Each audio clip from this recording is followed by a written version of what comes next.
Hi friends, I am Puneeth. Welcome to my official YouTube channel Puneeth farm. ಸ್ನೇಹಿತರೆ, ಇವತ್ತು ನಾವು ಆತ್ಮನಿರ್ಭರ್ ಭಾರತ್ ಏನಿದೆ, ಆತ್ಮನಿರ್ಭರ್ ಭಾರತ್, ಈ ಆತ್ಮನಿರ್ಭರ್ ಭಾರತದ ಪಾರ್ಟ್ 3 ಅಗ್ರಿಕಲ್ಚರ್ ಬಗ್ಗೆ ನಿಮ್ಗೆ ಗೊತ್ತಿದೆ. ಆ, ಏನು ನಿರ್ಮಲಾ ಸೀತಾರಾಮನ್ ಅವರು ಮೂರನೇ ದಿನ 15ನೇ ತಾರೀಕು ಇದ್ರ ಬಗ್ಗೆ ಡಿಸ್ಕಸ್ ಮಾಡಿದ್ದಾರೆ ಸಂಜೆ. ಸೊ ಈ ವ್ಯವಸಾಯ ಕ್ಷೇತ್ರಕ್ಕೆ ನಿನ್ನೆ ನಿಮ್ಗೆ ಗೊತ್ತಿದೆ, ರೈತರಿಗೆ ಫಾರ್ ಎಕ್ಸಾಂಪಲ್ ನಿಮ್ಗೆ ರೈತರಿಗೆ ಎಸ್ಟರ್ಡೇ ಏನೇನು ಕೊಟ್ಟಿದ್ರು ಅಂತಕ್ಕಂಥ ಗೊತ್ತಿದೆ. ನಾನು ನಿಮಗೆ ಎಕ್ಸ್ಪ್ಲೇನ್ ಮಾಡಿದ್ದೀನಿ ಪಾರ್ಟ್ 2 ವಿಡಿಯೋಲಿ. ನಿಮಗೆ ನಬಾರ್ಡ್ ಥ್ರೂ, ಅಂದರೆ rural infrastructure investment fund through ಅವ್ರಿಗೆ ಏನೇನು ಥಿಂಗ್ಸ್ನ ಒದಗಿಸ್ತಾ ಇದ್ದಾರೆ, ಅಂದರೆ ಇಂಪ್ರೂವ್ ಮಾಡೋಕ್ಕೆ ಇನ್ಫ್ರಾಸ್ಟ್ರಕ್ಚರ್ನ ಫೈನ್ ಇನ್ಫ್ರಾಸ್ಟ್ರಕ್ಚರ್ ಜೊತೆಗೆ ಇಲ್ಲಿ ಇವ್ರೇನು ಮಾಡ್ತಾ ಇದ್ದಾರೆ, ಜಾಬು ಕೂಡ ಕ್ರಿಯೇಟ್ ಆಗ್ತಾ ಇದೆ. ಇದು ನೆನ್ನೆ ನಾನು ಡಿಸ್ಕಸ್ ಮಾಡಿದ್ದೀನಿ. ನೀವು ನೆನ್ನೆದು ಪಾರ್ಟ್ ನೋಡಿಲ್ಲ ಅಂದರೆ ಒಂದು ಕೆಲಸ ಮಾಡ್ತೀನಿ, ಆತ್ಮನಿರ್ಭರ್ ಯೋಜನೆದು ಒಂದು ಪ್ಲೇಲಿಸ್ಟ್ ಕ್ರಿಯೇಟ್ ಮಾಡಿ ನಿಮಗೆ ಈ ಕಮೆಂಟ್ ಸೆಕ್ಷನ್ ಮತ್ತು ಡಿಸ್ಕ್ರಿಪ್ಷನ್ ಬಾಕ್ಸಲ್ಲಿ ಹಾಕ್ತೀನಿ. ದಯವಿಟ್ಟು ನೋಡಿ, ಫಸ್ಟ್ ವಿಡಿಯೋಯಿಂದ ಸೆಕೆಂಡ್ ಥರ್ಡ್ ಕಂಪ್ಲೀಟ್ ಆಗಿ ನೋಡಿ.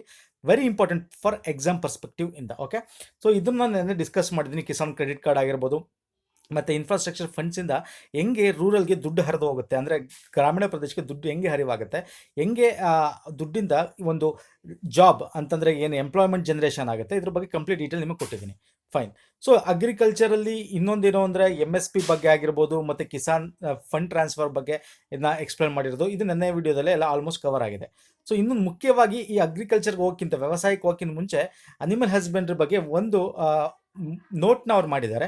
ಅದು ಕಂಪ್ಲೀಟ್, ಅದಕ್ಕೇನು ಏನೇನೋ ಅಂದರೆ ಬೇಕಾಗಿರ್ತಕ್ಕಂಥ ಒಂದು ಯೋಜನೆಗಳು ಮುಂದೆ ಇದೆ. ಬಟ್ ಅವ್ರು ಏನು ನೋಟ್ ಮಾಡಿದ್ದಾರೆ ಅಂದರೆ 360 LLPD, ಅಂದರೆ lakhs litre per day generate ಏನು ಸೇಲ್ ಆಗ್ತಾ ಇರೋದು, against 560 lakhs litre per day, ಅಂದರೆ 560 ಲಕ್ಷ ಲೀಟರ್ ಪ್ರತಿದಿನಕ್ಕೆ ಏನು ಹಾಲು ಜನರೇಟ್ ಆಗ್ತಾ ಇದ್ರೆ, ಆ ಹಾಲು 360 ಲಕ್ಷ ಲೀಟರ್ ಪರ್ ಡೇ ಮಾತ್ರ ಸೇಲ್ ಆಗ್ತಾ ಇದೆ.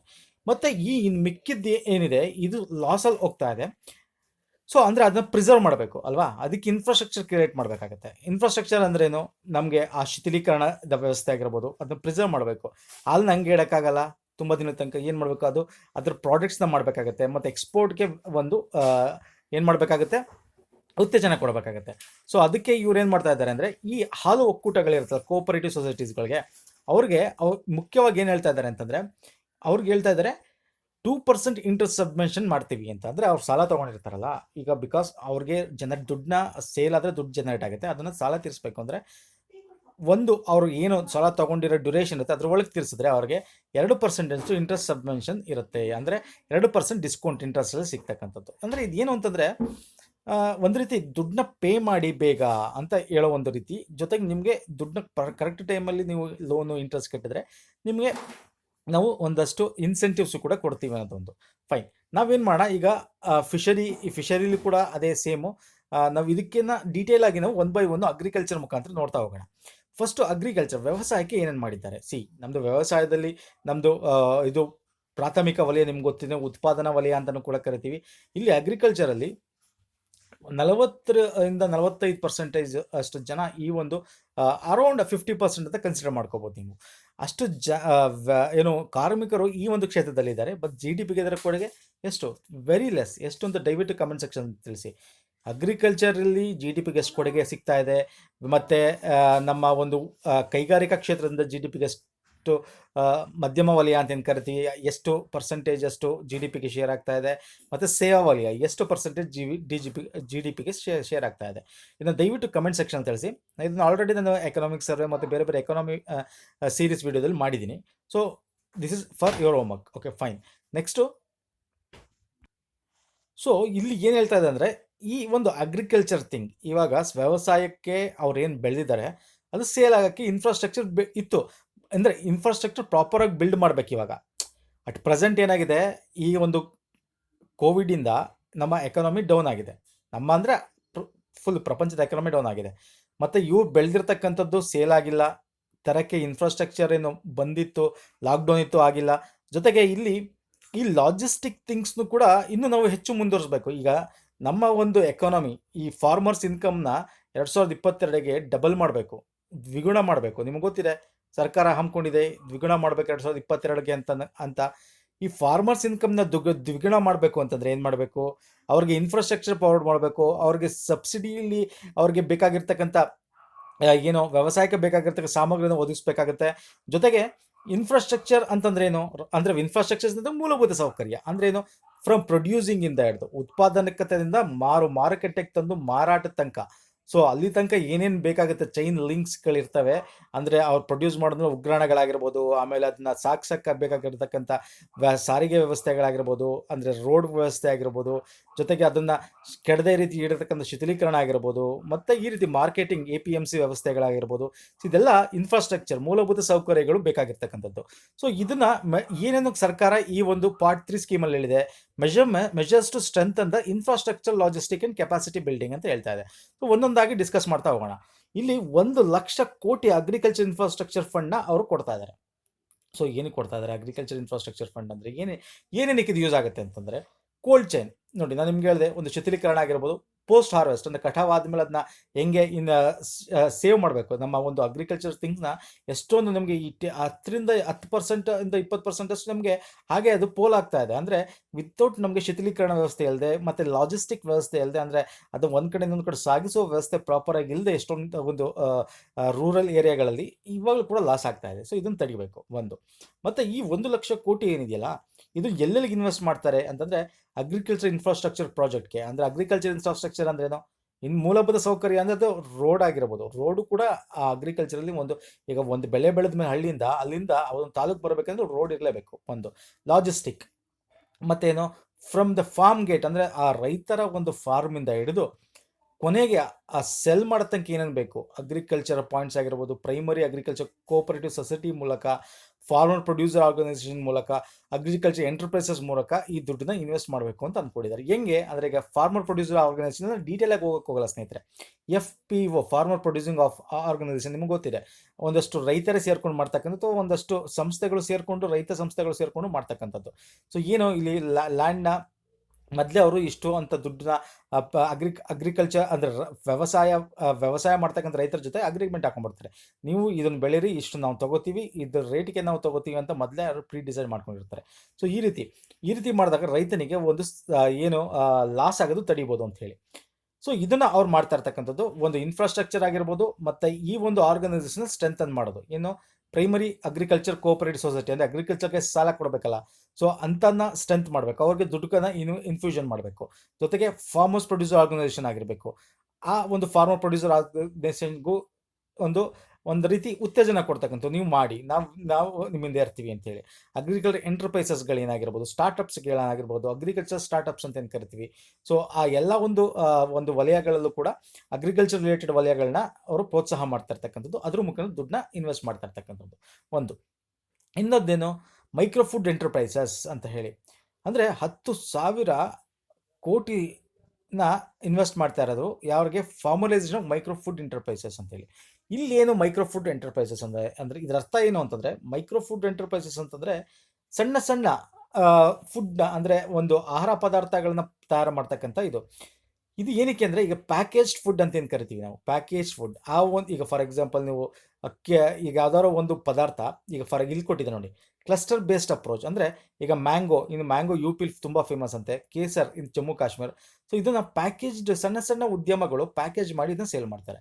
ಸೊ ಇದನ್ನ ಏನು ಮಾಡ್ತಾ ಇದೆ ಅಂದರೆ, ನಮ್ಮ PMನ ಒಂದು ಸ್ಲೋಗನ್ ಇದೆಯಲ್ಲ, vocal for local with global outreach ಅಂತ. ಲೋಕಲ್ಲಿಂದ ಹಿಡಿದು ಗ್ಲೋಬಲ್ಗೆ ತೊಗೊಂಡೋಗ್ಬೇಕು, ಅಂದರೆ ಗ್ಲೋಬಲ್ ಬ್ರ್ಯಾಂಡ್ ಮಾಡಬೇಕು ಅನ್ನೋದು ಇದು ಒಂದರ ಉದ್ದೇಶ. ಅಂದರೆ ಇದನ್ನು ಇಲ್ಲಿ ಕನ್ಸಂಟ್ರೇಷನ್ ಎಲ್ಲಿ ಮಾಡ್ತಾ ಇದ್ದಾರೆ ಅಂತಂದರೆ, ಈ ಮೈಕ್ರೋ ಫುಡ್ ಎಂಟರ್ಪ್ರೈಸಸ್ಗೆ ದುಡ್ಡು ಕೊಡ್ತಾರೆ. ದುಡ್ಡನ್ನ ಸಾಲದ ಮುಖಾಂತರ ಕೊಡ್ತಾರೆ. ಹೆಂಗೆ ಕೊಡ್ತಾರೆ ಅಂತಂದ್ರೆ, ಇಲ್ಲಿ ನೋಡಿ, help 2 lakhs MEF attain above goals. ಅಂದರೆ ಅವ್ರು ಏನು ಗೋಲ್ಗಳು ಇಟ್ಕೊಂಡಿರ್ತಾರೆ ಅದಕ್ಕಿಂತ ಇನ್ನೂ ಜಾಸ್ತಿ ಗೋಲ್ ಬೇಕು. ಯಾಕಂದರೆ ಈ ಪದಾರ್ಥಗಳು ಆ ಒಂದು ಪ್ರದೇಶದಲ್ಲಿ, ಗ್ರಾಮೀಣ ಪ್ರದೇಶದಲ್ಲಿ ಬೆಳೀತಕ್ಕಂಥ ಬಂಬೂ ಶೂಟ್ಸ್ ಆಗಿರ್ಬೋದು, ನಾರ್ತ್ ಸ್ಟೇಟಲ್ಲಿ, ಚಿಲ್ಲಿ ಆಂಧ್ರ ಪ್ರದೇಶದಲ್ಲಿ, ಆಯಿತಾ, ತಪಿಕೋವಾ ಇದನ್ನೆಲ್ಲ ತಮಿಳುನಾಡಲ್ಲಿ. ಸೊ ಈ ರೀತಿ ಆ ಒಂದು ಪ್ರದೇಶದಲ್ಲಿ ಆ ಒಂದು ಸ್ಥಳೀಯವಾಗಿ ಬೆಳತಕ್ಕಂಥ ಉತ್ತೇಜನ ಕೊಡೋಕ್ಕೆ, ಮತ್ತು ಈ ಮೈಕ್ರೋ ಫೈನಾನ್ಸ್ ಫುಡ್ ಅಂದರೆ ಇದನ್ನು ಫುಡ್ನ ಸಣ್ಣ ಸಣ್ಣ ಕಾರ್ಖಾನೆಗಳು ಈ ಫುಡ್ಡನ್ನ ಏನು ಮಾಡ್ತಾರೆ, ಹಂಗೆ ತೊಗೊಂಡು ಪ್ರೊಸೆಸಿಂಗ್ ಮಾಡಿ ಅದು ಪ್ಯಾಕ್ ಮಾಡಿ ಸೇಲ್ ಮಾಡ್ತಕ್ಕಂಥದ್ದು, ಇವ್ರಿಗೆ ಹೆಲ್ಪ್ ಆಗೋಕ್ಕೆ. ಸೊ ಇದೆಲ್ಲ ಏನಾಗುತ್ತೆ ನೋಡಿ, ಇದು ಏನಾಗುತ್ತೆ ಅಂದರೆ, ಈ ಒಂದು ಪಾರ್ಟ್ 3 ವ್ಯವಸಾಯ ಕ್ಷೇತ್ರದ ಬಗ್ಗೆ ಜಾಸ್ತಿ ಅಗ್ರಿಕಲ್ಚರ್ ಬಗ್ಗೆ.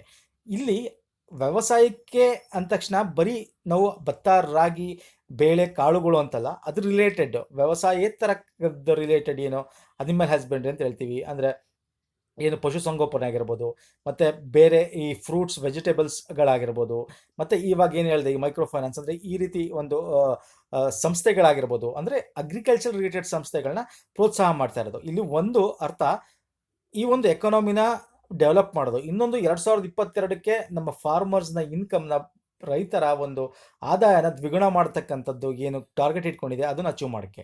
ಸೊ ಇದು ಎರಡು ವೆರಿ ಇಂಪಾರ್ಟೆಂಟ್. ಬನ್ನಿ ನೆಕ್ಸ್ಟ್ ಹೋಗೋಣ. ಇನ್ನೊಂದು ಏನಂದರೆ 20,000 ಕೋಟಿ ಫಿಶರ್ ಮನೆಗೆ ಕೊಡ್ತಾ ಇದ್ದಾರೆ. ಸೊ ಇದು ಪ್ರಧಾನ ಮಂತ್ರಿ ಮತ್ಸ್ಯಾಲಯ ಸಂಪದಾ ಯೋಜನಾ ಮುಖಾಂತರ ಕೊಡ್ತಾ ಇದ್ದಾರೆ. ಸೊ ಇದು ಏನು ಹೇಳುತ್ತೆ? ಪ್ರಧಾನ ಮಂತ್ರಿ ಮತ್ಸ್ಯಾಲಯ ಸಂಪದಾ ಯೋಜನಾ ಮುಖಾಂತರ ಏನು ಮಾಡ್ತಾ ಇದ್ದಾರೆ ಫಿಶರ್ ಮ್ಯಾನ್ಗೆ? ಸೊ ಇಲ್ಲಿ ಏನು ಮಾಡ್ತಾ ಇದೆ ಅಂತಂದರೆ, ಈ ಪ್ರಧಾನ ಮಂತ್ರಿ ಮತ್ಸ್ಯ ಸಂಪದಾ ಯೋಜನಾ ಅಡಿಯಲ್ಲಿ ಫಿಶರ್ಸ್ ಅಂದರೆ ಏನು ಮೀನುಗಾರಿಕರಿಗೆ ಇನ್ಫ್ರಾಸ್ಟ್ರಕ್ಚರ್ ಮೂಲಭೂತ ಸೌಕರ್ಯನ ಒದಗಿಸ್ಕೊಡ್ತಾ ಇದೆ 9,000 ಕೋಟಿ ಕೊಟ್ಟು. 11,000 ಕೋಟಿ ಕೊಟ್ಟು ಅವ್ರಿಗೆ ಮೆರೈನ್ ಮತ್ತು ಇನ್ಲ್ಯಾಂಡ್ ಫಿಶರೀಸ್ ಮತ್ತು ಅಕ್ವಾಕಲ್ಚರ್ಗೆ ಪ್ರೋತ್ಸಾಹ ಮಾಡ್ತಾ ಇದೆ. ಏನು ಮೆರೈನ್ ಅಂತಂದ್ರೆ ಏನು ಅಂದರೆ ಸಮುದ್ರದ ಮೀನುಗಾರಿಕೆ ಆಗಿರ್ಬೋದು, ನಮ್ಮ ಜಲ ಇನ್ಲ್ಯಾಂಡ್ ಫಿಶರ್ಸ್ ಅಂದರೆ ನಮ್ಮ ಒಳನಾಡು ಜಲ ಅಲ್ಲಿ ಮಾಡ್ತಕ್ಕಂಥ ಒಂದು ಮೀನುಗಾರಿಕೆ ಆಗಿರ್ಬೋದು. ಅಕ್ವಾಕಲ್ಚರ್ ಅಂದರೆ ಅಕ್ವಾಕಲ್ಚರ್ ಅಂದರೆ ಮೀನಿನ ಮತ್ಸ್ಯಾಲಯ ಮಾಡ್ಕೊತಾರೆ ನೋಡಿ. ಒಂದೊಂದು ಈಗ ಬೇರೆ ಕಡೆ ಸಿಟಿಗಳಲ್ಲಾಗಿರ್ಬೋದು, ಅಲ್ಲಾಗಿರ್ಬೋದು, ಜಾಗ ಇಲ್ದಿರೋ ಜಾಗ 1 ಎಕರೆ ಜಾಗ ಇದೆ ಅಥವಾ ಒಂದು ಅರ್ಧ ಎಕರೆ ಜಾಗ ಇದ್ದರೆ ಅಲ್ಲೇ ಒಂದು ಮೀನಿನ ಮತ್ಸ್ಯಾಲಯ ಅಂದರೆ ಅವ್ರಿಗೊಂದು ಪಾಂಡ್ನ ಕ್ರಿಯೇಟ್ ಮಾಡಿ ಅಲ್ಲೇ ಮೀನು ಸಾಗಾಣಿಕೆ ಮಾಡ್ತಕ್ಕಂಥದ್ದು.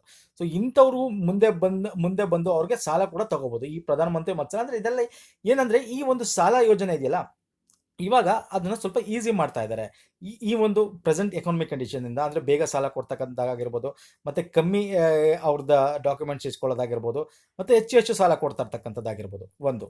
ಸೊ ಇನ್ನೊಂದೇನು, ಇಲ್ಲಿ 9,000 ಕೋಟಿ ಇನ್ಫ್ರಾಸ್ಟ್ರಕ್ಚರ್ ಏನು ಕೊಡ್ತಾ ಇದ್ದಾರೆ ಫಿಶಿಂಗ್ ಹಾರ್ಬರ್ನ ಡೆವಲಪ್ ಮಾಡೋಕ್ಕೆ. ಫಿಶಿಂಗ್ ಹಾರ್ಬರ್ನ ಡೆವಲಪ್ ಮಾಡೋಕ್ಕೆ, ಕೋಲ್ಡ್ ಚೈನ್ನ ಡೆವಲಪ್ ಮಾಡೋಕ್ಕೆ. ಈ ಮೀನುಗಾರಿಕೆ ಕೋಲ್ಡ್ ಚೈನ್ ಬೇಕು ನಿಮಗೆ. ಬಡ್ಜೆಟಲ್ಲೂ ಕೂಡ ನಿಮಗೆ ಹೇಳಿದರು ಏನು ಮಾಡಬೇಕು ಅಂತಂದರೆ, ಒಂದು ಕೋಲ್ಡ್ ಚೈನ್ ಇರ್ತಕ್ಕಂಥ ಅಂದರೆ ಕೆಡದೇ ಇರ್ತಕ್ಕಂಥ ಪದಾರ್ಥಗಳನ್ನು ಸಾಕ್ಸೋಕ್ಕೋಸ್ಕರ ಟ್ರೈನ್ ಕೂಡ ಅದು ಒಂದು ಬಿಲ್ಡ್ ಮಾಡ್ತಾ ಇದ್ದಾರೆ ಅಂತ ಹೇಳಿ ಬಡ್ಜೆಟಲ್ಲಿ ಕೂಡ ಹೇಳಿದರು.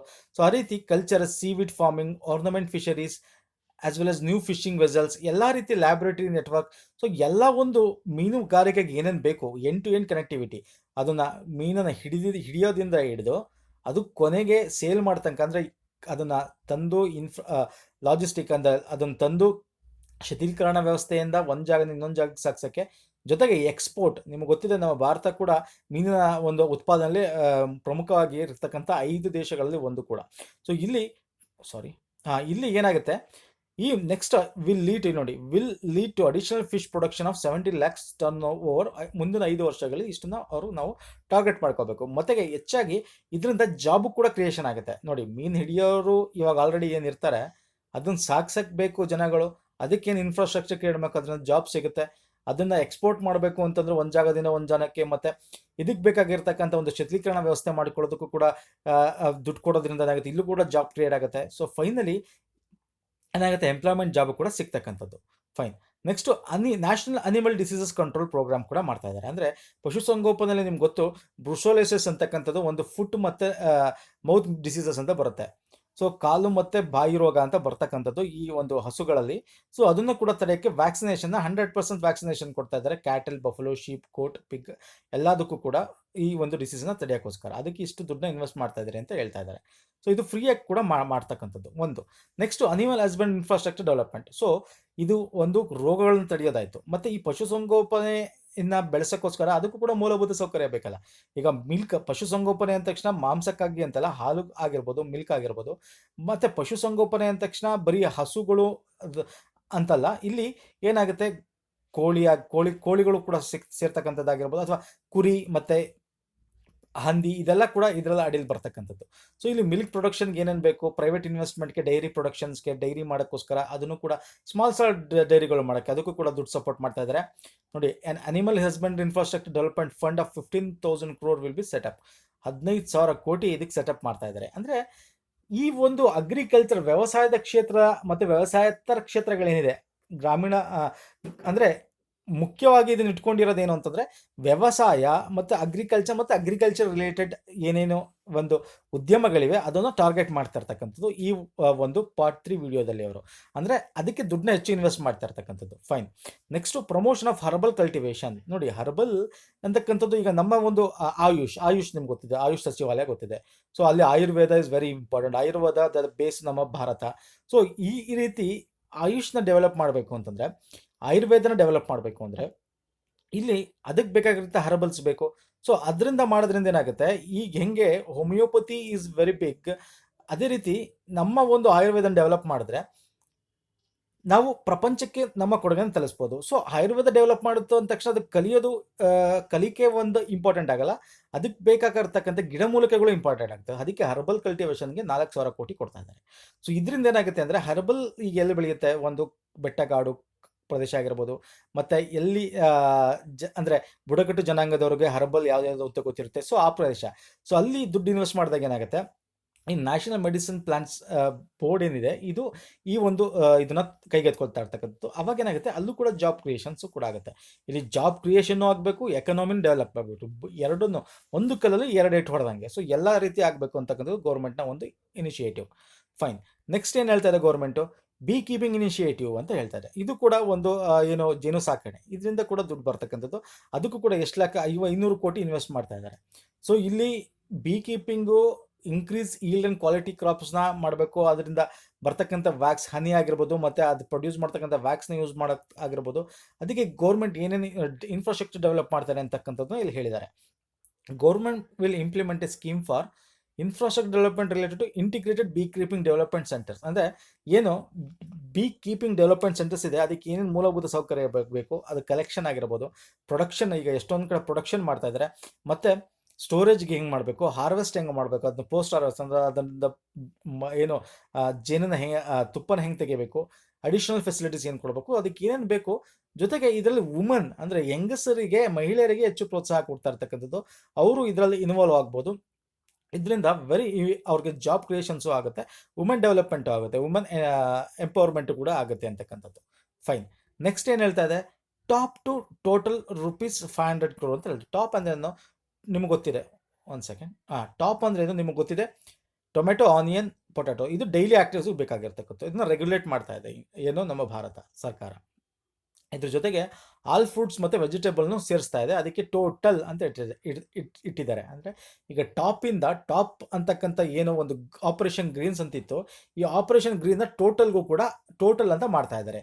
ವೆರಿ ಇಂಪಾರ್ಟೆಂಟ್ ಎಕ್ಸಾಮ್ ಕೊಡ್ತು. What is total full form ಅಂದರೆ, ಟಿ ಅಂದರೆ ಏನು, ಟೊಮೆಟೊ, ಓ ಅಂದರೆ ಆನಿಯನ್, ಪುನಃ ಟಿ ಅಂದರೆ ಏನು, ಸಾರಿ, ಓ ಅಂದರೆ ಆನಿಯನ್, ಮತ್ತು ಟಿ ಅಂದರೆ ಪೊಟ್ಯಾಟೊ, ಟಾಪ್, ಇದು ಟೋಟಲ್ ಆಗ್ತಾ ಇದೆ. ಆಲ್ ಫ್ರೂಟ್ಸ್ ಆ್ಯಂಡ್ ವೆಜಿಟೇಬಲ್ಸ್ ಆಗ್ತಾ ಇದೆ. ಸೊ ಇದು ವೆರಿ ಇಂಪಾರ್ಟೆಂಟ್.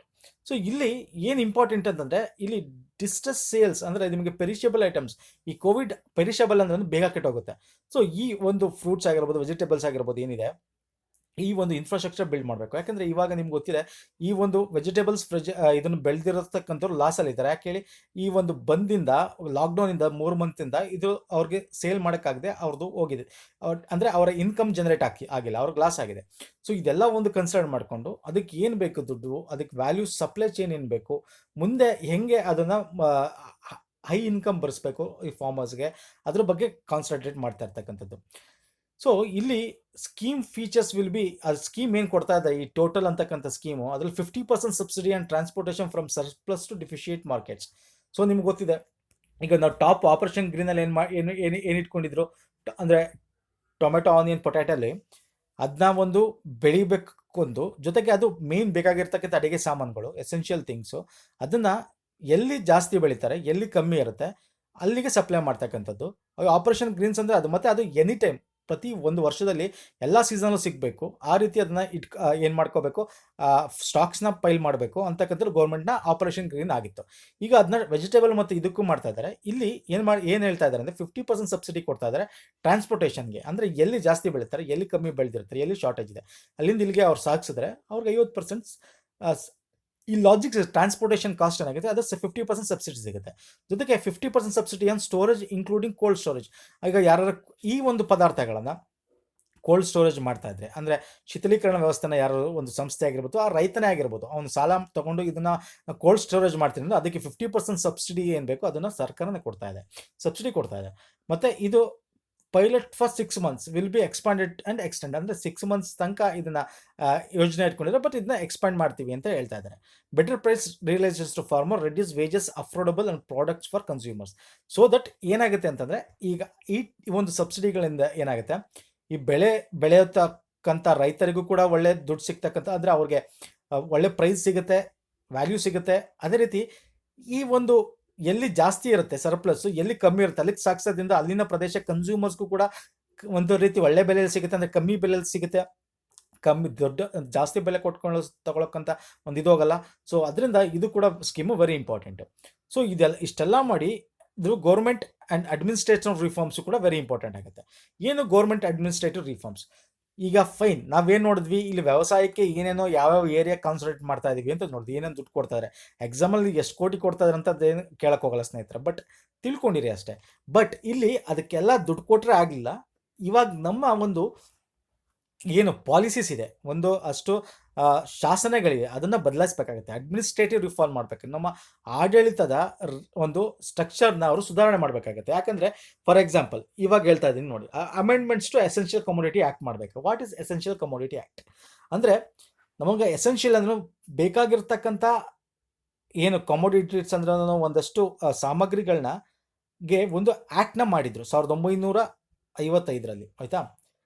ಅದನ್ನು ಅವರು ಇವಾಗ agricultural food stuff, cereals, edible oils, oil seeds, pulses, onion, potato to be deregulated. ಅಂದರೆ ಇದನ್ನು ಡಿರೆಗ್ಯುಲೇಟ್ ಮಾಡ್ತಾ ಇದ್ದಾರೆ. ಅಂದರೆ ಇದ್ರ ಮೇಲೆ ಏನು ರೆಗ್ಯುಲೇಟ್ ಮಾಡ್ತಾ ಇತ್ತು. ಈ ಎಸೆನ್ಷಿಯಲ್ ಕಮೋಡಿಟಿ ಆ್ಯಕ್ಟ್ಸ್ ಇದ್ದಾಗ ಏನಾಗುತ್ತೆ ಅಂದರೆ, ಈ ಪದಾರ್ಥಗಳನ್ನ ರೆಗ್ಯುಲೇಟ್ ಮಾಡುತ್ತೆ ಸರ್ಕಾರ. ಯಾವಾಗ ಎಲ್ಲಿಂದ ಪ್ರೊಡ್ಯೂಸ್ ಇಂದ ಹಿಡಿದು ಸೇಲ್ ಅಂದರೆ ಕನ್ಸ್ಯೂಮರ್ ತನಕ ಹೋಗುತ್ತಲ್ಲ, ಅಲ್ಲಿ ತನಕ ರೆಗ್ಯುಲೇಟ್ ಮಾಡುತ್ತೆ. ಏನು ರೆಗ್ಯುಲೇಟ್ ಮಾಡುತ್ತೆ? ಅದು ಈಗ ಫಾರ್ ಎಕ್ಸಾಂಪಲ್ ನಿಮಗೆ ಕೋವಿಡ್-19 ಏನಾಯಿತು, ಈ ಮಾಸ್ಕ್ ಆಗಿರ್ಬೋದು ಮತ್ತು ಸ್ಯಾನಿಟೈಸರ್ ಆಗಿರ್ಬೋದು, ಇದನ್ನ ಏನು ಮಾಡಿದ್ರು, ಇದೆ ಅದನ್ನು, ಆದರೆ ಅವ್ರದ್ದು ಮುಚ್ಚಿಟ್ಕೊಂಡು ಏನು ಮಾಡ್ತಾರೆ, ಇಲ್ಲ ಸ್ಟಾಕ್ ಅಂತೇಳಿ ಕೊನೆಗೆ ಹೈ ಲೆವೆಲ್ ಜಾಸ್ತಿ ಪ್ರೈಸ್ಗೆ ಮಾರಕ್ಕೆ ಸ್ಟಾರ್ಟ್ ಮಾಡಿದ್ರು. ಅವಾಗ ಏನು ಮಾಡ್ತಾರೆ ಸರ್ಕಾರ, ಈ ಮಾಸ್ಕ್ನ ಮತ್ತು ಸ್ಯಾನಿಟೈಸರ್ನ ಎಸೆನ್ಷಿಯಲ್ ಕಮೋಡಿಟಿ ಆ್ಯಕ್ಟ್ ಅಂತು ನೆನ್ಪಿಟ್ಕೊಳ್ಳಿ. ಎಕ್ಸಾಮಲ್ಲಿ ಕೇಳ್ಬೋದು, mask and sanitiser is also essential commodity act ಅಂತ ಬರುತ್ತೆ. ಯಾಕಂದರೆ ಇದು ಯಾವ ಆರ್ಡ್ರಲ್ಲಿ ಬರುತ್ತೆ, ಮೆಡಿಸಿನ್ಸ್ ಅಥವಾ ಮೆಡಿಸಿನ್ಸ್ ಆ್ಯಂಡ್ರಲ್ಲಿ ಬರುತ್ತೆ. ಇವನ್ ಮೆಡಿಸಿನ್ಸ್ಗೆ, ಫರ್ಟಿಲೈಸರ್ಸ್ಗೆ ಕೂಡ ಎಸೆನ್ಷಿಯಲ್ ಕಮೋಡಿಟಿ ಆ್ಯಕ್ಟ್ನ ಅಪ್ಲೈ ಮಾಡ್ತಾರೆ. ಸೊ ಇಲ್ಲೇನಾಯಿತು, ಇದನ್ನು ತಂದಾಗ ಏನಾಯಿತು, ಅವರು ಸರ್ಕಾರ ಏನು ಮಾಡುತ್ತೆ, ಇದಕ್ಕೆ ಏನು ಸರ್ಕಾರ ವಿಧಿಸುತ್ತಲ್ಲ ಪ್ರೈಸು, ಅದಕ್ಕಿಂತ ಜಾಸ್ತಿ ಮಾರಂಗಿಲ್ಲ ಅವಾಗ ಎಸೆನ್ಷಿಯಲ್ ಕಮೋಡಿಟಿ ಆ್ಯಕ್ಟ್ ಬಂದಾಗ. ಮತ್ತು ಈ ಒಂದು ಪ್ರೊಡ್ಯೂಸಿಂಗ್ ಟು ಮಾರ್ಕೆಟಿಂಗ್ ಅಂತ ಹೇಳಿದ್ವಲ್ಲ, ಈ ಒಂದು ಆ್ಯಕ್ಟ್ನ ಮುಖಾಂತರ ಅವರು ಜಾಸ್ತಿನ ಸ್ಟಾಕ್ನೂ ಮಾಡೋಂಗಿಲ್ಲ. ಏನು ಕ್ವಾಂಟಿಟಿ ಇರುತ್ತೆ ಅಷ್ಟು ಮಾತ್ರ ಸ್ಟಾಕ್ ಮಾಡಬೇಕಾಗತ್ತೆ. ಈಗ ಏನು ಮಾಡ್ತಾರೆ, ಇಲ್ಲ ಅಂದರೆ ಈ ಬೆಳೆಗಳನ್ನ ಸ್ಟಾಕ್ ಮಾಡ್ಕೊಂಬಿಟ್ಟು ಸೇಲ್ ಮಾಡಲ್ಲ. ಅವಾಗೇನಾಗುತ್ತೆ, ದುಡ್ಡು ಅಂದರೆ ಬೆಳೆಗಳಿಲ್ಲ ಅಂದಾಗ ಆಟೋಮೆಟಿಕ್ ನಮ್ಗೆ ಸಿಗ್ತಾ ಇಲ್ಲ ಅಂದಾಗ ರೇಟ್ ಜಾಸ್ತಿ ಆಗುತ್ತೆ, ಅವಾಗ ಸೇಲ್ ಮಾಡೋಕ್ಕೆ ಬರ್ತಾರೆ. ಸೊ ಈ ರೀತಿ ಒಂದು ಕಳ್ಳತನ ಮಾರಾಟ, ಏನು ಬ್ಲ್ಯಾಕ್ ಮಾರ್ಕೆಟ್ ಅಂತ, ಏನು ಕಪ್ಪು ಮಾರ್ಕೆಟ್ ಅಂತ ಏನು ಕರಿತೀವಿ, ಬ್ಲ್ಯಾಕ್ ಮಾರ್ಕೆಟ್ ಅಂತ. ಸೊ ಇದನ್ನು ತಡೆಯೋಕ್ಕೋಸ್ಕರ ಎಸೆನ್ಷಿಯಲ್ ಕಮೋಡಿಟಿ ಆ್ಯಕ್ಟ್ಸ್ ತಂದಿದ್ದು. ಆದರೆ ನಿಮ್ಗೆ ಗೊತ್ತಿರಬೇಕು, ಎಕನಾಮಿಕ್ ಸರ್ವೆ 2019-20 ಸೆಂಟ್ರಲ್ ಗೌರ್ಮೆಂಟ್ ಏನಿದೆ ಅದರಲ್ಲೂ ಕೂಡ ಹೇಳಿದ್ದಾರೆ, ಇದು ನಮಗೆ ಪೂರಕಕ್ಕಿಂತ ಮಾರಕ ಆಗ್ತಾ ಇದೆ ಅಂತೇಳಿ. ಹೆಂಗೆ ಮಾರಕ ಆಯಿತು? ಫಾರ್ ಎಕ್ಸಾಂಪಲ್ ನೋಡಿ, ನಾನು ಎಕ್ಸಾಂಪಲ್ ಕೊಟ್ಟು ಹೇಳ್ತೀನಿ. ಸೊ ಇದನ್ನು ಡೀಟೇಲಾಗಿ ಡಿಸ್ಕಸ್ ಮಾಡ್ತಾ ಇದ್ದೀನಿ ಸ್ನೇಹಿತರೆ. Exam perspective very important. ಈಗ ಆನಿಯನ್ ಏನು ಪ್ರೈಸ್ ರೈಸ್ ಆಗಿದೆ ಜನವರಿ-ಫೆಬ್ರವರಿ, ನಿಮಗೆ ಗೊತ್ತಿದೆ, ಡಿಸೆಂಬರ್-ಜನವರಿ-ಫೆಬ್ರವರಿಲಿ ಏನಕ್ಕಾಯಿತು? Onion was under essential commodity act. ಅದನ್ನ ಒಂದಷ್ಟು ಎಷ್ಟು ಪ್ರೊಡಕ್ಷನ್ ಮಾಡಬೇಕು, ಎಷ್ಟು ನಾವು ಅಂದರೆ ಸ್ಟಾಕ್ ಮಾಡಬೇಕು ಅಂತಕ್ಕಂಥದ್ದು ಇದು ಹೇಳುತ್ತೆ. ಆದರೆ ಹೆಚ್ಚು ಮಳೆ ಬಿದ್ದು, ನಿಮಗೆ ಗೊತ್ತಿದೆ, ಈ ಏನು ಲಾಸ್ಟ್ ಇಯರು ನಿಮಗೆ ಸೆಪ್ಟೆಂಬರ್, ಅಕ್ಟೋಬರ್, ಜುಲೈ ಟೈಮಲ್ಲಿ ಹೆಚ್ಚು ಮಳೆ ಬಿದ್ದೇನಾಯಿತು, ಆನಿಯನ್ ಬೆಳೆ ನಾಶ ಆಯಿತು. ಅವಾಗೇನಾಯಿತು, ನಮಗೆ ಆನಿಯನ್ ಸಿಕ್ಕಲಿಲ್ಲ. ಏನಾಯಿತು ಅವಾಗ? ಆನಿಯನ್ ಸಿಕ್ಕಿದಾಗ ರೈಸ್ ಎಷ್ಟಾಯಿತು, 100-200 ತನಕನೂ ಹೋಯ್ತು. ಸೊ ಈ ರೀತಿ ಇದ್ದಾಗ ಏನಾಗುತ್ತೆ, ಈ ಎಸೆನ್ಷಿಯಲ್ ಕಮೋಡಿಟಿ ನಮಗೆ ಉಪಕಾರಕ್ಕಿಂತ ಮಾರಕ ಆಗುತ್ತೆ. ಸೊ ಈ ಆ್ಯಕ್ಟ್ ಆ್ಯಕ್ಚುಲಿ 1955 ತಂದಿದ್ದು ಏನಕ್ಕೆ ಅಂತಂದರೆ, ಆವಾಗಿನ ಎಕಾನಮಿ ಪರಿಸ್ಥಿತಿನೇ ಬೇರೆ ಇತ್ತು, ಬಟ್ ಇವಾಗಿನ ನಮ್ಮ ಎಕಾನಮಿ ಪರಿಸ್ಥಿತಿನೇ ಬೇರೆ ಇದೆ. ಅರ್ಥ ಆಯ್ತಲ್ವಾ? ಸೊ ಅದಕ್ಕಿಂತ ಈ ಹೋರ್ಡಿಂಗ್ ಮತ್ತು ಸ್ಟೋರೇಜ್ ಇಸ್ ಡಿಫ್ರೆಂಟ್ ಅಂತ ಹೇಳ್ತಾರೆ. ಹೋರ್ಡಿಂಗ್ ಅಂದ್ರೇನು? ಸಂಗ್ರಹಣೆ ಮಾಡಬೇಕಲ್ಲ, ಸಂಗ್ರಹಣೆ ಬೇಕು, ಆದರೆ ಅದನ್ನ ಜಾಸ್ತಿ ಏನು ದಾಸ್ತಾನು ಮಾಡಿ ಇಟ್ಕೊಳ್ಳೋದಿದೆಯಲ್ಲ, ಅದು ತಪ್ಪು. ಸಂಗ್ರಹಣೆ ಬೇಕು, ಸಂಗ್ರಹಣೆ ಇಲ್ಲದೆ ನಿಮ್ಗೆ ಏನೂ ನಿಮಗೆ ಒಂದು ರೇಟ್ನ ಮೇಂಟೈನ್ ಮಾಡೋಕ್ಕಾಗಲ್ಲ. ಸೊ ಇದರಿಂದ ತಪ್ಪಾಗಿದೆ ಅಂತಕ್ಕಂಥದ್ದು. ಬಟ್ ಇವಾಗ ಏನು ಹೇಳ್ತಾ ಇದೆ ಅಂದರೆ, ಇದನ್ನ ಡಿರೆಗ್ಯುಲೇಟ್ ಮಾಡ್ತಾ ಇದ್ದೀವಿ, ಸೊ ದಟ್ ನೀವು ಹೆಚ್ಚು ಬೆಳೀರಿ, ಹೆಚ್ಚು ಸೇಲ್ ಆಗಲಿ, ಮತ್ತು ನಾವು ಎಕ್ಸ್ಪೋರ್ಟು ಕೂಡ ಮಾಡ್ಬೋದು ಅಂತಕ್ಕಂಥದ್ದು. But at the same time ಇದು ಏನು ಹೇಳುತ್ತೆ, ಸ್ಟಾಕ್ ಪೈಲ್ ಮಾಡೋಕ್ಕೆ ನಾವು ಬಿಡಲ್ಲ. ನಾವು ಅದಕ್ಕೆ ಸ್ಟೇಟ್ ಗೌರ್ಮೆಂಟ್ ಥ್ರೂ ಮುಖಾಂತರ ಅದಕ್ಕೆ ಏನೇನು ಬೇಕು ಅಂದರೆ ಪ್ರೈಸ್ ರಿಲೇಟೆಡ್ ಆಗಿರ್ಬೋದು, ಮತ್ತು ಏನು ಸ್ಟಾಕ್ ಇಟ್ಕೋಬೇಕು, ಮತ್ತು ಹೆಂಗೆ ಅದನ್ನ ಇನ್ಸ್ಪೆಕ್ಷನ್ ಮಾಡಬೇಕು, ಅದನ್ನೆಲ್ಲ ಮಾಡ್ತೀವಿ ಅಂತಕ್ಕಂಥದ್ದು. ಇಲ್ಲಿ ಮುಖ್ಯವಾಗಿ ನೀವು ಏನು ತಿಳ್ಕೊಬೇಕಂದ್ರೆ, ಎಸೆನ್ಷಿಯಲ್ ಕಮೋಡಿಟಿ ಆ್ಯಕ್ಟ್ನ ಅಮೆಂಡ್ ಮಾಡುತ್ತೆ ಗೌರ್ಮೆಂಟು. ನೋಡಿ, no such stock limit shall apply to processes or value chain participant subject to their install capacity or to any export subject to export demand. ನೋಡಿ, ಇಲ್ಲಿ ಸ್ಟಾಕ್ನ ಏನು ಫೈಲ್ ಮಾಡಬೇಕು ಅನ್ನೋದು ಹೆತ್ತು ಎಸೆನ್ಷಿಯಲ್ ಕಮೋಡಿಟಿ ಆ್ಯಕ್ಟ್ನ ಅಂತ ತೆಗಿತಾ ಇದ್ದಾರೆ. ಬಟ್ ಸಬ್ಜೆಕ್ಟೆಡ್ ಟು ಅವರ ಏನು ಕೆಪಾಸಿಟಿ ಇದೆ ಸ್ಟಾಕ್ ಮಾಡೋಕ್ಕೆ, ಅಷ್ಟು ಮಾತ್ರ ಸ್ಟಾಕ್ ಮಾಡಬೇಕು. ಅದಕ್ಕಿಂತ ಹೆಚ್ಚು ಸ್ಟಾಕ್ ಮಾಡಬಾರ್ದು. ತುರ್ಕೊಂಡು ಅಲ್ಲಿ ಇಟ್ಕೊಂಡು ಸ್ಟಾಕ್ ಮಾಡಬಾರ್ದು ಒಂದು. ಮತ್ತು ಈ ಸ್ಟಾಕ್ ಏನು ಮಾಡ್ತಿದ್ದೀರಲ್ಲ ಅದು ಎಕ್ಸ್ಪೋರ್ಟ್ ರಿಲೇಟೆಡ್ ಏನಾರ ಇದ್ದರೆ ಸ್ಟಾಕ್ ಮಾಡಬೇಕು. ಈ ಒಂದು ನಮ್ಮ ದೇಶದ ಇಂಟರ್ನಲಿ ರೇಟ್ನ ಜಾಸ್ತಿ ಮಾಡೋಕ್ಕೋಸ್ಕರ ಸ್ಟಾಕ್ ಮಾಡೋದಕ್ಕಲ್ಲ.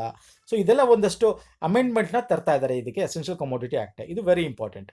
ಮತ್ತು ಇದನ್ನು ಮಾತ್ರ ತಿಳ್ಕೊಳ್ಳಿ, ಇವಾಗ ಏನಿದೆ ಸ್ಟಫ್ಗೆ, ಅಂದರೆ ಸೆರಲ್ಸ್ ಅಂತಂದ್ರೆ ಏನು, ಬೇಳೆ ಕಾಳು ಆಗಿರ್ಬೋದು, ಬೇರೆ ಬೇರೆ ಎಡಿಬಲ್ ಆಯಿಲ್ಸ್ ಅಂತಂದ್ರೇನು, ನಾವು ಎಡಿಬಲ್ ಆಯಿಲ್ಸ್ ಬೇಕಾಗಿರ್ತಕ್ಕಂಥ ಏನು ಕಾಳುಗಳಾಗಿರ್ಬೋದು ಅಥವಾ ಬೀಜಗಳಾಗಿರ್ಬೋದು, ಅದರ ರಿಲೇಟೆಡ್ ಆಯಿಲ್ ಸೀಡ್ಸ್ ಆಗಿರ್ಬೋದು, ಪಲ್ಸಸ್ ಅಂತಂದ್ರೆ ಏನು ಹೇಳ್ತೀವಿ ನಾವು, ಬೇಳೆ ಕಾಳುಗಳು ಇದು ಆಗಿರ್ಬೋದು, ಆನಿಯನ್ಸ್ ಆಗಿರ್ಬೋದು, ಪೊಟ್ಯಾಟೊ, ಇದನ್ನು ಡಿರೆಗ್ಯುಲೇಟ್ ಮಾಡ್ತಾ ಇದ್ದಾರೆ ಎಸೆನ್ಷಿಯಲ್ ಕಮೋಡಿಟಿ ಆ್ಯಕ್ಟಿಂದ. So very important. ಮತ್ತು ಅಗ್ರಿಕಲ್ಚರ್ ಮಾರ್ಕೆಟಿಂಗ್ ರಿಫಾರ್ಮ್ಸ್ ಕೂಡ ಮಾಡ್ತಾ ಇದ್ದಾರೆ. ಅಗ್ರಿಕಲ್ಚರ್ ಮಾರ್ಕೆಟ್ APMC ಅಂತ ಕರಿತೀವಿ. ಆ ಅಗ್ರಿಕಲ್ಚರ್ ಮಾರ್ಕೆಟಿಂಗ್ ರಿಫಾರ್ಮ್ಸ್ನ ಮಾಡೋದ್ರಿಂದ ಏನಾಗುತ್ತೆ, ಈ ಫಾರ್ಮರ್ಸ್ಗೆ ಚಾಯ್ಸಸ್ ಸಿಗುತ್ತೆ. ಏನು ಅಗ್ರಿಕಲ್ಚರ್ ರಿಫಾರ್ಮ್ಸ್ ಮಾಡ್ತಾ ಇದ್ದಾರೆ ನೋಡಿ, farmers bound to sell agriculture produce only to license in APMCs. ಅಂದರೆ ಲೈಸೆನ್ಸ್ಡ್ APMCಗೆ ಮಾತ್ರ ಫಾರ್ಮರು ಕೊಡಬೇಕಾಗಿತ್ತು. ಬೇರೆ ಬೇರೆ ಈ ಪ್ರೈವೇಟ್ APMC ಕೊಡುವಂಥದ್ದು ಇದು ಇರಲಿಲ್ಲ. ಆದರೆ ಸಚ್ ರಿಸ್ಟ್ರಿಕ್ಷನ್ ಏನಿತ್ತು ಅದನ್ನು ಈಗ not there for any industrial producers. ಅಂದರೆ ಈ ರಿಸ್ಟ್ರಿಕ್ಷನ್ನ industrial producers is not there for any industrial ಪ್ರೊಡ್ಯೂಸ್ಗೆ ಇಲ್ಲ ಅದು ಇವಾಗ. ಮತ್ತು ಇಲ್ಲಿ ಇನ್ನೊಂದು ಏನು ಹೇಳ್ತಾ ಇದೆ ಅಂದರೆ, agriculture produce and fragmentation of markets and supply chain ಬಗ್ಗೆ ಮಾತಾಡ್ತಾರೆ. ಅಂದರೆ ಈ ಸಪ್ಲೈ ಚೈನು, ಈಗ ಅಗ್ರಿಕಲ್ಚರ್ ಮಾರ್ಕೆಟ್ಸ್ಗೆ ಏನು ಹಿಂಡ್ರೆನ್ಸ್ ಇತ್ತು, ಏನು ಸಣ್ಣ ಪುಟ್ಟ ತೊಂದರೆಗಳೇನು ಇತ್ತು, ಸ್ಟ್ರೈಕ್ ಏನು ಮಾಡ್ತಾಯಿದ್ರು, ಅದಕ್ಕೆ ಏನೇನು ಬೇಕೋ ಅದನ್ನೆಲ್ಲ ಅವರು ಇವಾಗ ತರ್ತಾ ಇದ್ದಾರೆ. ಅಂದರೆ ಇಲ್ಲಿ ಮುಖ್ಯವಾಗಿ ಏನು ನೋಡಬೇಕು ಅಂದರೆ, ನೋಡಿ, adequate choice to farmer to sell produce at attractive prices. ಅಂದರೆ ಈಗ ಫಾರ್ ಎಕ್ಸಾಂಪಲ್ ಅಗ್ರಿಕಲ್ಚರ್ APMC, ಈಗ ನಾನು ಮೈಸೂರಲ್ಲಿ ಇದ್ದೀನಿ ಅಂತ ಇಟ್ಕೊಳ್ಳಿ, ಅಲ್ಲಿರೋ APMCಗೆ ಸೇಲ್ ಮಾಡಬೇಕು. ಬಟ್ ನನಗಲ್ಲಿ ರೇಟ್ ಸಿಗ್ತಾ ಇದೆಲ್ಲ, ಬೆಂಗಳೂರಲ್ಲಿ APMC ಜಾಸ್ತಿ ರೇಟ್ ಇದೆ. ಐ ಹ್ಯಾವ್ ಎ ಚಾಯ್ಸ್, ನನಗೆ ಚಾಯ್ಸ್ ಇದೆ, ನಾನು ಅಲ್ಲಿ ಹೋಗಿ ಸೇವ್ ಮಾಡ್ಬೋದು. ಅದನ್ನು ಕೂಡ ಮಾಡ್ತಾ ಇದೆ. ಬೆರಿಯರ್ ಫ್ರೀ ಇಂಟ್ರಸ್ಟೇಟ್ ಟ್ರೇಡ್. ಇಲ್ಲ, ನನಗೆ ಕರ್ನಾಟಕದಲ್ಲಿ ಬೆಲೆ ಸಿಗ್ತಲ್ಲ, ನಾನು ಈ ಬೆಲೆ ನನಗೆ ಇದರಲ್ಲಿ ಸಿಗ್ತಾ ಇದೆ, ತಮಿಳ್ನಾಡಲ್ಲಿ ಸಿಗ್ತಾ ಇದೆ, ಒಳ್ಳೆ ರೇಟ್ ಸಿಗ್ತಾರೆ. ಸೊ ನನಗೆ ಇವಾಗ ಚಾಯ್ಸ್ ಇದೆ, ನಾನು ತಮಿಳ್ನಾಡಿಗೆ ಹೋಗಿ ಮಾರ್ಬೋದು ಅದನ್ನ. For frame work for trading of agriculture producer. ಅಂದರೆ ನಾವೇನು ಈಗ ಟ್ರೇಡಿಂಗ್ ಮಾಡ್ತಾ ಇದ್ದಾರೆ, APMCಲಿ ಕೂಡ ಟ್ರೇಡಿಂಗ್ಗಳಿವೆ. ಅಂದರೆ ನಾವು ಇಲ್ಲೇ ನಮ್ಮ ಒಂದು ಪ್ರೈಸ್ನ ಏನು ಹಾಕಿದ್ರೆ ನಾವು ಆನ್ಲೈನಲ್ಲಿ, ಅದು ಆಲ್ ಓವರ್ ಇಂಡಿಯಾ ಏನು ಈ APMC ಮಾರ್ಕೆಟಿನ ಒಂದು ಟ್ರೇಡಿಂಗ್ ಅಂತಿದೆ, ಅಲ್ಲಿ ಮುಖಾಂತರ ಯಾರು ಬೇಕಾರೋ ಅದು ನೋಡಿ ಬಂದು ಕೊಂಡ್ಕೊಂಡು ತೊಗೊಂಡೋಗ್ಬೋದು ಲಾಜಿಸ್ಟಿಕ್ ಮುಖಾಂತರ. ಸೊ ಈ ರೀತಿ ಒಂದು ಈಸಿಯಾಗಿ ಫಾರ್ಮರ್ಸ್ಗೆ ದುಡ್ಡು ಹರಿದು ಬರಬೇಕು, ಅವ್ರಿಗೆ ಒಳ್ಳೆ ಲಾಭದಲ್ಲಿ ಸಿಗಬೇಕು ಅಂತಕ್ಕಂಥ ಈ ಅಗ್ರಿಕಲ್ಚರ್ ಮಾರ್ಕೆಟಿಂಗ್ ರಿಫಾರ್ಮ್ಸು ಕೂಡ ಮಾಡ್ತಾ ಇದೆ. Very important. ಈ ಪ್ರತಿಯೊಂದು ಪಾಯಿಂಟ್ಸ್ ಇದೆಯಲ್ಲ, ಒಂದು ಟಾಪಿಕ್ಸ್ ಇದೆಯಲ್ಲ, ನಿಮಗೆ ಎಕ್ಸಾಮಲ್ಲಿ ಅದನ್ನ ವಿಶ್ಲೇಷಣೆ ಮಾಡೋಕ್ಕೆ ಇಂಪಾರ್ಟೆಂಟ್ ಆಗುತ್ತೆ. ನೀವು UPSC, KPSC, KS, IAS prepare ಆಗ್ತಾ ಇದ್ರೆ ಮೇನ್ಸ್ ಪರ್ಸ್ಪೆಕ್ಟಿವ್ ಇಂದ ಕೂಡ ಇದು ವೆರಿ ಇಂಪಾರ್ಟೆಂಟ್ ಆಗುತ್ತೆ. ಎಕ್ಸಾಮಲ್ಲಿ ಈ COVID-19 ಇಂದ ಏನು ನಮ್ಮದು ಎಕಾನಮಿ ಡೌನ್ ಆಗಿದೆ, ಇದ್ರ ರಿಲೇಟೆಡ್ ನಿಮಗೆ ಟಾಪಿಕ್ ರಿಲೇಟೆಡ್ ಎಕ್ಸಾಮಲ್ಲಿ ನಿಮ್ಗೆ COVID-19 ಅಂತ ಸ್ಪೆಸಿಫೈ ಮಾಡಲ್ಲ ಎಕ್ಸಾಮಲ್ಲಿ, ಅದರ ಟಾಪಿಕ್ ರಿಲೇಟೆಡ್ನ ತೊಗೊಂಡು ಒಂದೊಂದು ಟಾಪಿಕ್ಸ್ನ ಮಾರ್ಕೆಟಿಂಗ್, APMC ಮಾರ್ಕೆಟ್ ತೊಗೋಬೋದು, ಲಾಜಿಸ್ಟಿಕ್ ಮಾರ್ಕೆಟ್ ತೊಗೋಬೋದು, ಇನ್ಫ್ರಾಸ್ಟ್ರಕ್ಚರ್ ಮಾರ್ಕೆಟ್ ತೊಗೋಬೋದು, ಅನಿಮಲ್ ಹಸ್ಬೆಂಡ್ರಿ ಅಂತ ಏನು ಹೇಳಿದೆ, ಪಶುಸಂಗೋಪನೆ ತೊಗೋಬೋದು. ಅದ್ರ ಬಗ್ಗೆ ನಿಮಗೆ ವಿಶ್ಲೇಷಣೆ ಮಾಡಬೇಕಾಗುತ್ತೆ. ಅದಕ್ಕೆ ಇವೆಲ್ಲ ಪಾಯಿಂಟ್ಸ್ ವೆರಿ ಇಂಪಾರ್ಟೆಂಟ್ ಆಗುತ್ತೆ. ಸೊ ಇದಿಷ್ಟು ನಿಮಗೆ ಇದು ಅರ್ಥ ಆಗಿದೆ ಅಂತ ಅಂದ್ಕೊಂಡಿದ್ದೀನಿ ಸ್ನೇಹಿತರೆ. ಮತ್ತು ಇನ್ನೊಂದೇನು ಅಂದರೆ agriculture produce price and quality assurance. So ಆ ಪ್ರೊಡ್ಯೂಸ್ ಪ್ರೈಸಸ್ ಏನಿದೆ, ಆ ಕ್ವಾಲಿಟಿ ಅಶ್ಯೂರೆನ್ಸ್ ಏನಿದೆ, ಅದನ್ನು ಕೂಡ ಮಾಡ್ತಾ ಇದೆ. ನೋಡಿ, ಫೆಸಿಲಿಟಿ ಲೀಗಲ್ ಫ್ರೇಮ್ವರ್ಕ್. ಅಂದರೆ ಅದಕ್ಕೆ ಏನೇನು ಬೇಕು ಫ್ರೇಮ್ವರ್ಕ್, ಅಂದರೆ ಈಸಿಯಾಗಿ ಅದನ್ನು ಲೋಗೋಗಳು ಹಾಕೋದಾಗಿರ್ಬೋದು, ಅದನ್ನು ಟೆಸ್ಟಿಂಗ್ ಮಾಡ್ತಕ್ಕಂಥಾಗಿರ್ಬೋದು, ಎಕ್ಸ್ಪೋರ್ಟ್ಗೆ ಏನೇನು ಬೇಕು ಆ ಥಿಂಗ್ಸ್ನೆಲ್ಲ ತಗೋತಾ ಇದ್ದಾರೆ ಈ ಒಂದು ಫ್ರೇಮ್ವರ್ಕಲ್ಲಿ. ಅದಕ್ಕೊಂದು ಹೊಸ ಒಂದು ಫ್ರೇಮ್ವರ್ಕ್ನ ಕ್ರಿಯೇಟ್ ಮಾಡ್ತಾ ಇದ್ದಾರೆ. ಫೈನ್. ಸೊ ಇದಿಷ್ಟು ಮುಖ್ಯವಾಗಿರ್ತಕ್ಕಂಥ ಸ್ನೇಹಿತರೆ, ಇದಿಷ್ಟು ನಿಮ್ಗೆ ಅರ್ಥ ಆಗಿದೆ ಅಂತ ಅಂದ್ಕೊಂಡಿದ್ದೀನಿ. ಇದ್ರದ್ದು ಈ PDFಗಳೇನಿದೆ ಇದನ್ನು ನಾನು ನನ್ನ ಟೆಲಿಗ್ರಾಮ್ ಚಾನಲ್ ಪುನೀತ್ ಫೋರಮ್ ಅಂತಿದೆ, ಟೆಲಿಗ್ರಾಮ್ ಚಾನಲ್ ನಾನು ಡಿಸ್ಕ್ರಿಪ್ಷನ್ ಬಾಕ್ಸಲ್ಲೂ ಹಾಕ್ಸಿರ್ತೀನಿ. ಸೊ ಅಲ್ಲೂ ಕೂಡ ನೀವು ಇದನ್ನು ತಗೋಬೋದು, ಪುನೀತ್ ಫೋರಮ್ ಅಂತೇಳಿ. ಜೊತೆಗೆ ಇದರದ್ದು ಒಂದು ಪ್ಲೇಲಿಸ್ಟ್ನ ಕ್ರಿಯೇಟ್ ಮಾಡಿರ್ತೀನಿ. ಆ ಪ್ಲೇಲಿಸ್ಟ್ನ ನೀವು ಹೋಗಿ ಈ 3 ವಿಡಿಯೋನು ಕೂಡ ನೋಡ್ಬೋದು. ನಾನು ಟೈಮ್ ಜಾಸ್ತಿ ಆದರೂ ಪರವಾಗಿಲ್ಲ ಅಂತ ಡೀಟೇಲಾಗಿ ಎಕ್ಸ್ಪ್ಲೇನ್ ಮಾಡಿದ್ದೀನಿ. ಇದನ್ನು ನಾನು ಒಂದೊಂದು ಪಾಯಿಂಟ್ ಮಾತ್ರ ಮಾಡ್ಕೊಂಡು ನಿಮಗೆ 5 10 ನಿಮಿಷದಲ್ಲಿ ಎಕ್ಸ್ಪ್ಲೇನ್ ಮಾಡ್ಬೋದಾಗಿತ್ತು. ಬಟ್ ನಾನು ಅರ್ಧ ಗಂಟೆ ಏನಕ್ಕೆ ಎಕ್ಸ್ಪ್ಲೇನ್ ಮಾಡಿದ್ದೀನಿ ಅಂದರೆ ಅದರ ಏನು ಪ್ರಯೋಜನ ಆಗುತ್ತೆ, ಏನೇನೋ ಇದರಿಂದ ಅನುಕೂಲ ಆಗುತ್ತೆ, ಇದೆಲ್ಲ ನಿಮ್ಗೆ ಗೊತ್ತಾಗಬೇಕು ಅನ್ನೋದು ಒಂದು ರೀಸನಿಂದ ಅಂತ ಹೇಳ್ತಾ ಈ ವಿಡಿಯೋ ಮುಗಿಸ್ತಾ ಇದ್ದೀನಿ ಸ್ನೇಹಿತರೆ. ನೆಕ್ಸ್ಟ್ ವಿಡಿಯೋದಲ್ಲಿ ಪುನಃ ಸಿಗ್ತೀನಿ. ಧನ್ಯವಾದಗಳು ಸ್ನೇಹಿತರೆ.